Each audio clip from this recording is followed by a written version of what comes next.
it's time for school. But leaving your little one behind for the first time can be tough for both parent and child. It was horrible, and I anticipated the worst, but the best thing that I did was I made a coffee meeting with some of the other moms that were dropping their kids off at school, so that I knew that we would have each other to talk to, and that was really great. Melissa Stolper is no stranger to the first-time drop-off. She went through it with her older daughter and is now getting 3-year-old Maya acclimated to preschool. One of the things that I did was just try to explain to her that school is fun, that she's going to make new friends, focus on the positive, and not talk about it even that much. Melissa says before you decide on a school, do your research. I did some research online, and I think it's important to talk to your neighbors, talk to your friends in the area, and find out firsthand what their experiences are. I think it's important to ask different people's perspectives, and certainly it's also a good idea to confer with your pediatrician. And there are also so many great local publications. Melissa chose Palisades Country Day School in New Jersey.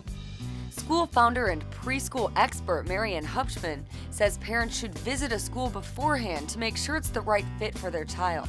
As a parent, they have to know what they're looking for their child. They really have to feel good about their choice. And once they meet the director, they meet the teachers, they see the school environment, they feel good about all the above, I'm sure that they will be able to answer their own questions. As long as you stay calm, your child won't be as nervous.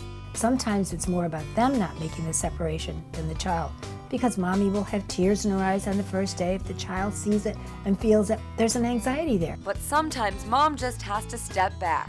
If mommy is too attached to the child, we have found that we have asked daddy to bring the child in, because sometimes daddy's a little bit more firm. If your child has a security blanket or a stuffed animal they refuse to be without, that's okay. In fact, Mary Ann says feel free to let them bring it to school. If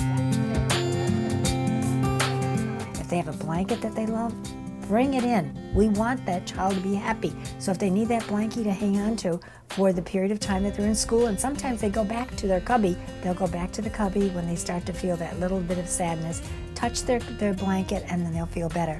When you pick your child up, try not to talk about school too much. Once their child gets in the car, they just say, hey, did you have a good day? Was it fun? See if there's anything they're interested in talking about. If there isn't, they should just let it go.